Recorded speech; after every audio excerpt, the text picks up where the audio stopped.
And now we present the second radio movie.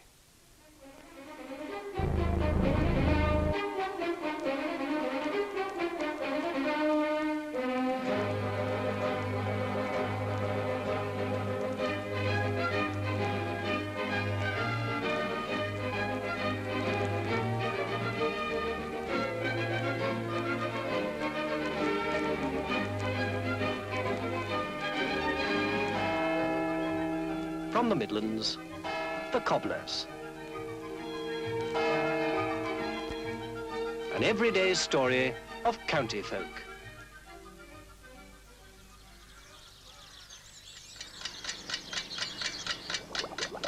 Are you awake, Dan? What's that you were saying, Doris? I was just wondering whether you were awake. To tell you the truth, Doris, I can't hear a blooming thing with this alarm clock our Phil gave us for Christmas clanking away. What were you saying, Doris? I was asking if you were awake, Dan. Yes, I am, you daft ape. And I'll tell you something else, too. I haven't had a wink of sleep all night. Oh, I'm ever so sorry to hear that, Dan. Why ever not, I wonder? Because, love, to be quite frank with you, you keep on asking every 5 minutes whether I'm awake or not. Well, are you? Am I what, Doris? Oh, Dan, I was only asking you whether you were awake or not. Well, I certainly am now.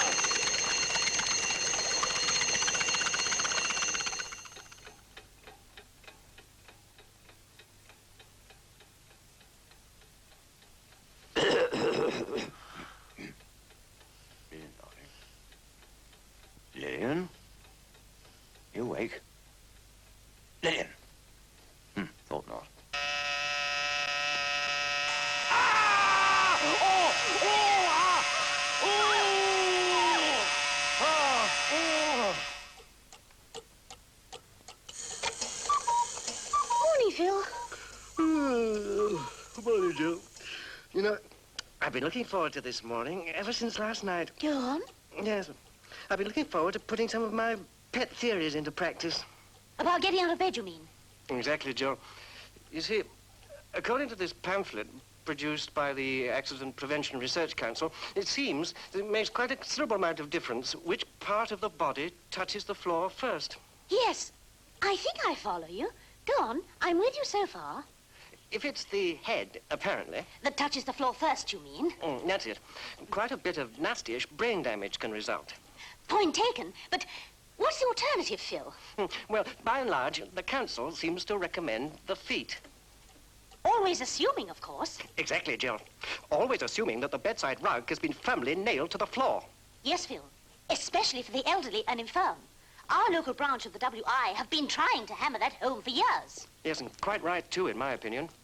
But it's not quite as simple as that. Even given the precautions that we've been mentioning, there's still a very real danger of a lumbar fracture. Don't like the sound of that. Yes, and it's just as nasty as it sounds. Apparently... Oh, there's the milkman. Here goes. Whoop.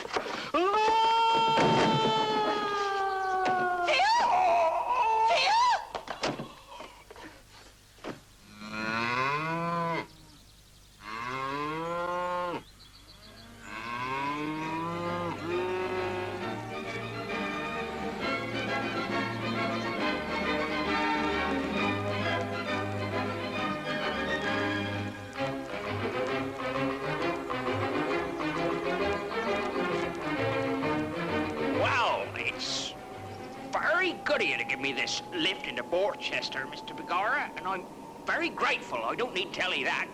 No, you don't, Tom. I happen to be going into Borchester anyway today, as you see. Well, as I say, I am very grateful. It's a tidy walk to Borchester, though I say so myself. Yes, it is indeed, Tom. And it seems silly for you to walk all the way to Borchester when there's an empty seat in the car. All the same, Mr. Begorra, I am very grateful, and don't think I don't appreciate it. On the contrary, Tom, it's me that should be thanking you. Oh, are? Why is that, then, Mr. Begorra? Well, Tom, I've been looking for an opportunity to have a few words with you for some time now. Oh, are? A bit of a chin wag, you mean? Yes, something like that, Tom.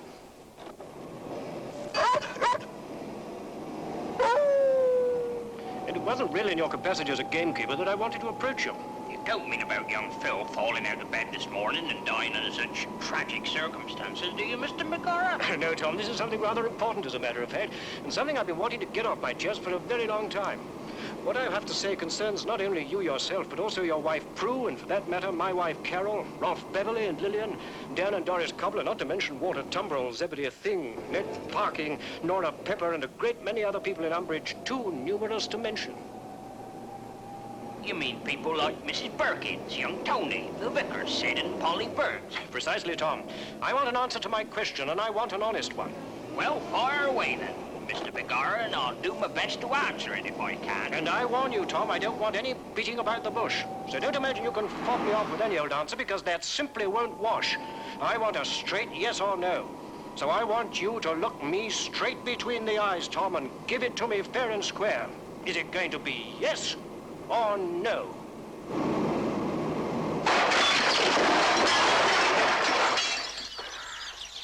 Thank you, Mrs. Hawtrey. Scrumptious coffee, Lillian. It's very ordinary, I'm afraid.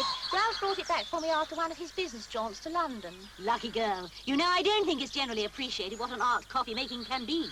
I'm with you there, Carol. Mind you, those coffee-making classes the Umbridge Young Housewives organised last winter gave me quite an insight, I don't mind telling you. I just wish that I could make something that could even approach it.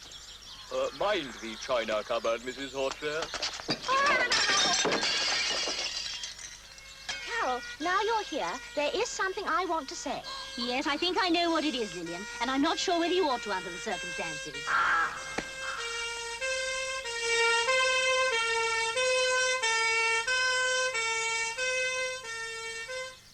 But, Carol, I just wonder whether you ought to, Lillian. Well, I know that perhaps I ought not to, but... I know what you're going to say. But, Lillian, please let me make my position clear. You don't have to, Carol, dear. I think we know each other well enough for that, surely. Oh, Lillian, I know, but... I'm not going to ask you your reaction to John's fatal car accident with Tom Wood this morning, if that's what you're thinking. No, of course not, Lillian. Oh, and look, do help yourself to one of those sponge fingers. Mrs. Hawtrey will be absolutely heartbroken if we don't finish them. Well, I certainly don't need any prompting. I've had my eye on them for several minutes. They look absolutely gorgeous. Gosh, Lillian, they are super.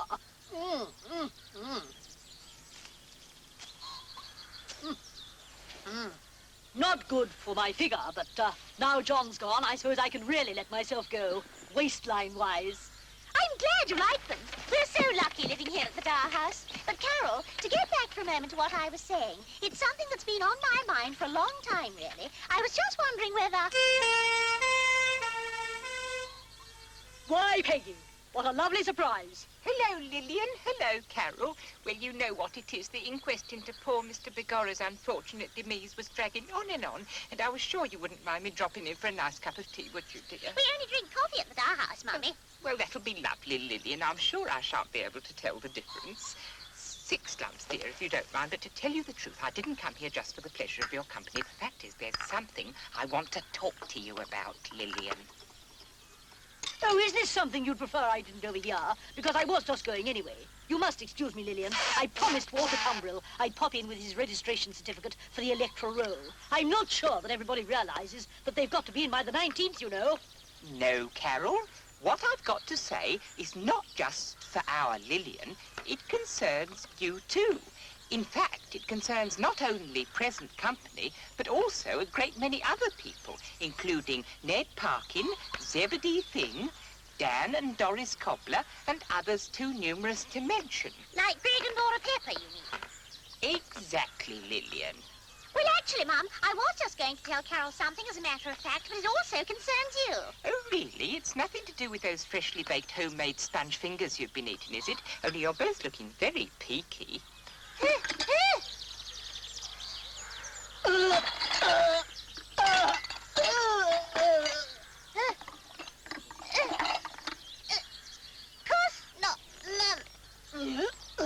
Oh, good. Because what I've got to tell you is going to make you sit up and no mistake. I may as well come straight to the point, because if I don't, this may be a great deal longer and more painful than I intended to be. Well, really, Carol, Lillian, there's no need to take it like that.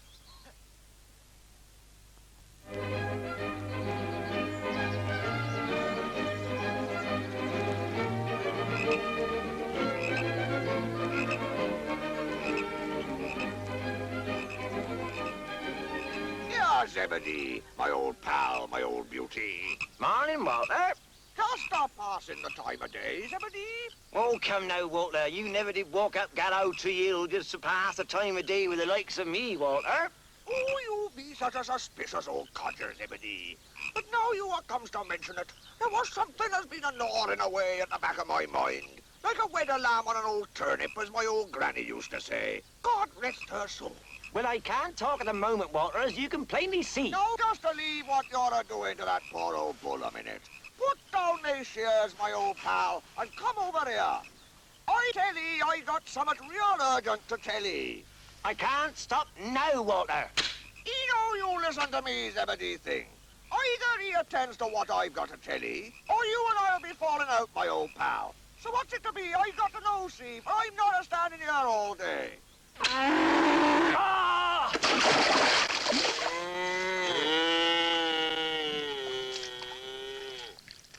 And you needn't think you can get away with it as easily as that, Zebedee thing. Next time I'll use my teeth, I will. Why, Zebedee old thing. He be a sight for sore eyes and no mistake, my old pal. Now you just come along out of there, because I got something real important to tell ye. Lord love a duck, and where are you off to now? Down, Walter! I'm sinking down into the Why, Zebedee thing, he be an acrid old codger. Just when a fellow's made up his mind to get something off his chest, you goes and disappears.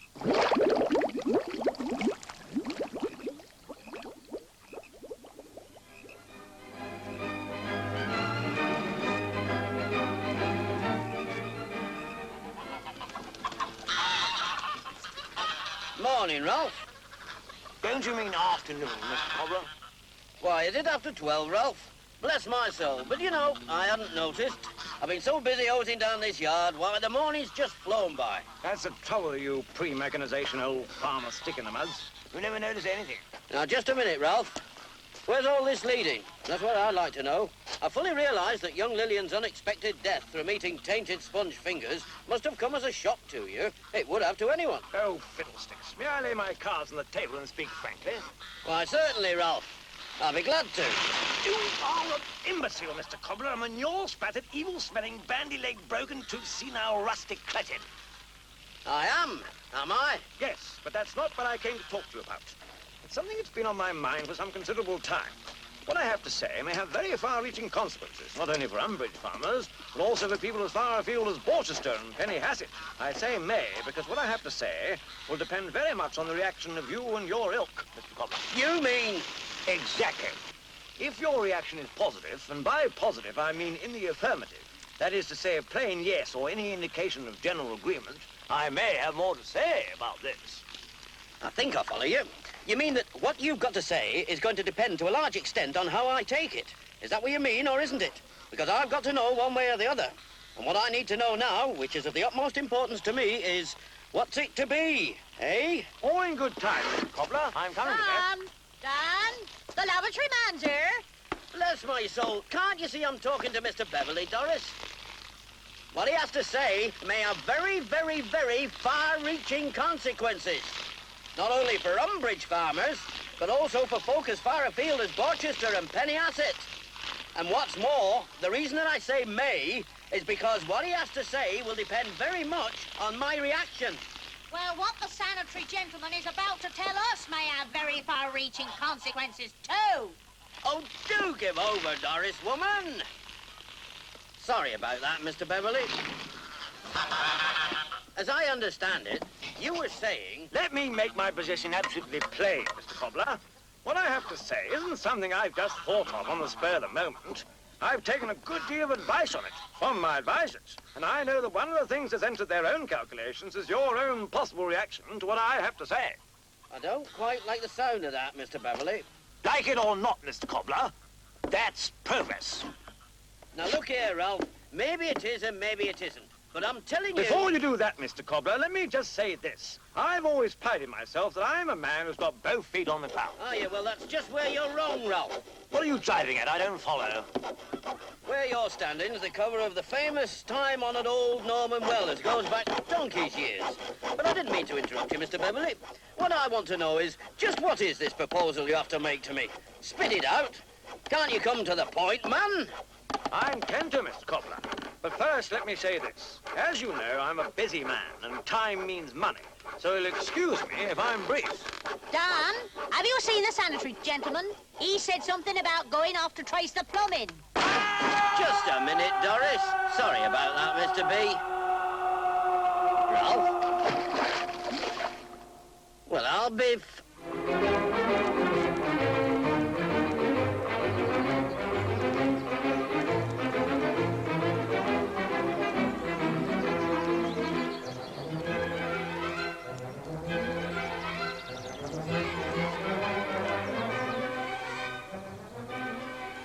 Dr. Mackenzie's quite sure, then?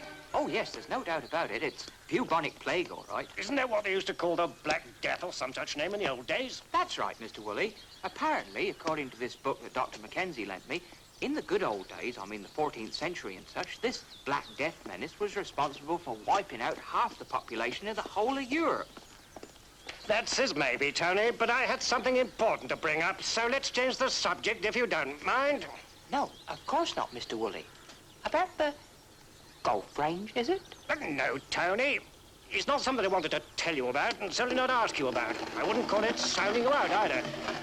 Wait a minute. Isn't that Nora Pepper down there? I wanted a word with her. So it is. Hello, Nora! By Jove, I don't think much of her curve drill. Look right, look left, look right again. If more people could just remember that simple rule, we wouldn't have so many pedestrian fatalities. Excuse me, Mr. Woolley. I didn't mean to interrupt. Go on, Tony. I won't bite your head off if that's what you're thinking. That chap running down the hill behind the steamroller, isn't he the driver? Things going much too fast. What does the idiot think he's playing at? And that's not all, Mr. Woolley. If Nora doesn't look where she's going, she's going to walk right in front of him. Run right over the top of her. Come on, Tony. We better get down there. There's no time to be lost. But, Mr. Woolley... No buts, young fellow, my lad. I may not be getting any younger, but I can still run down a hill after a runaway steamroller when I have to. And this is an emergency.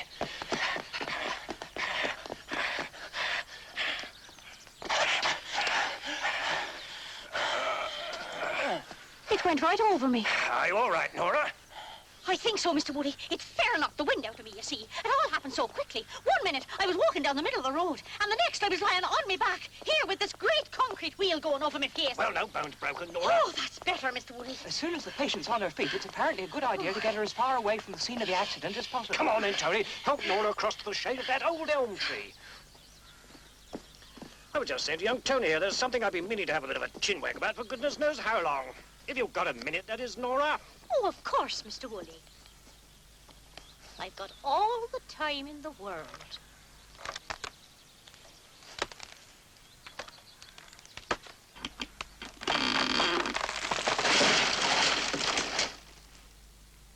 It was the Dutch elm disease, apparently. It's lucky there weren't more people standing underneath it. So I'm afraid we're a bit short-handed down here at the Bull. How's Mrs. Burks, Walter? Oh, nothing to complain of, ma'am. She not got a touch of this here Black Death thing that's going about. I was just looking at this here great tower of pennies for the old folks' trust fund. It's time for it to come down soon, I shouldn't wonder. Well, not in here, Snibbins. It isn't sanitary.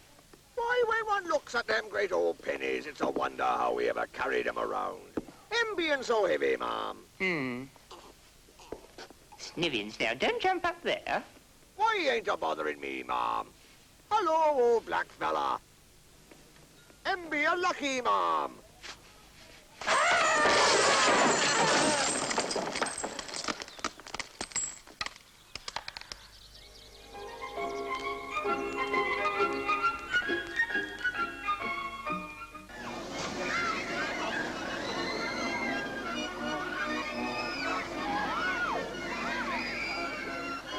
Ladies and gentlemen, we hope you're all enjoying the fete here at Borchester.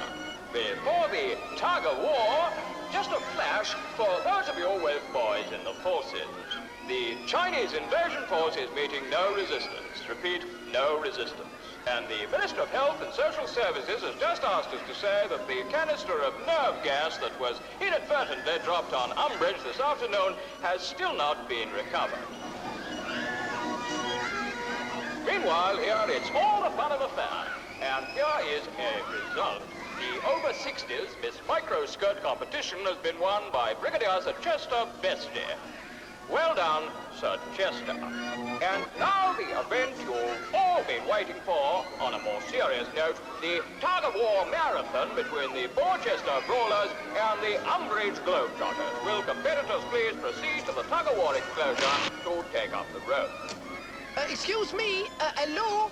Look, I don't want to appear forward, but, I feel there's something I ought to tell you. What's that, Lindsay? Well, some of the boys, in fact, the rest of the team, won't be able to make it this year because owing to a lot of nasty accidents, we're a bit short of numbers, see? Well, that's your own stupid fault, innit? So we start. All right then, lads. Spit on your hands, take the strain, and the best of 3 pulls. Hey, hang on, Rev, there's 16 men on their side. Are you ready?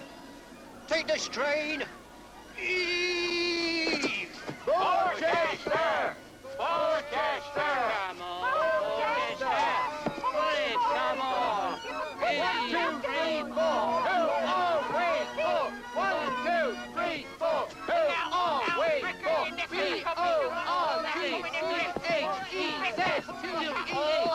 Borchester!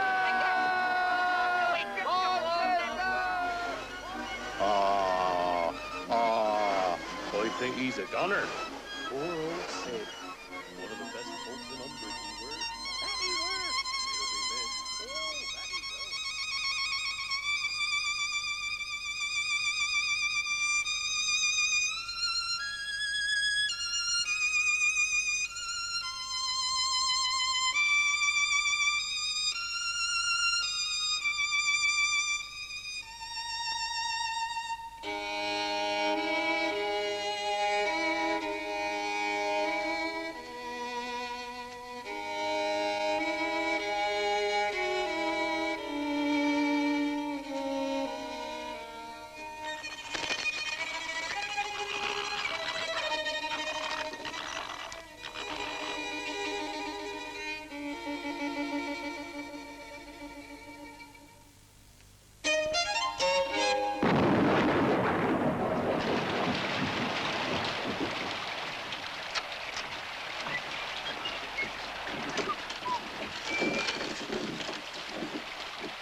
Wasn't that our peg underneath the vicar? Blow me if there wasn't something I wanted to have a chat or a chin wag with her about. But dang it all, I'm damned if I can remember what it was.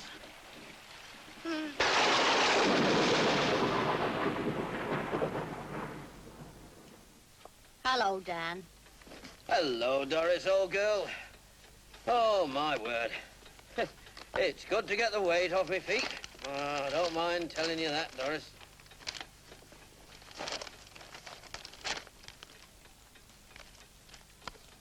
Anything in the Echo this evening at all, Dan? Oh, nothing to write home about, Doris. Except this controversy about the hydrogen bomb test at Penny Hassett tonight. Seems to be causing a little ripple. An H-bomb. But isn't there something you want to get off your chest this evening, Dan? No, Doris. Nothing you want a straight answer to? Yes or no? No, Doris. Nothing you've been meaning to ask me about, or unburden yourself about, or bring up, or have a chinwag about? Nothing you want to say at all? No, Doris. Now, look. What's on your mind, Doris? Eh? What's eating you? Let's have it straight. And there's no use you beating about the bush, you daft apeth. Because I know there's something. So out with it, woman. What is it, eh? Nothing, Dan. You mean there's nothing you want to sound me out about? Oh, girl? No, Dan, there isn't. Nothing at all. Because if there is, you may as well just spit it out. I'm listening. So am I, Dan. Isn't it wonderful? There's nothing to say. Silence. What I've dreamed of all the years we've been together.